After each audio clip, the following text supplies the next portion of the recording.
liebe Duftnasen, wenn ihr Fan von unserem Hochlandrind Hamish seid oder wart, die gab es ja schon in verschiedensten Ausführungen.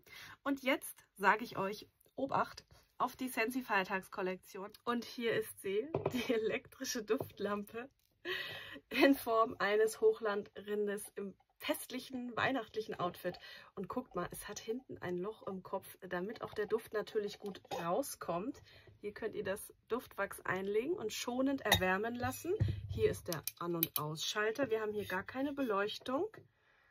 Und dann kannst du dir da einen Weihnachtsduft deiner Wahl oder auch einen nicht weihnachtlichen Duft schonend erwärmen lassen.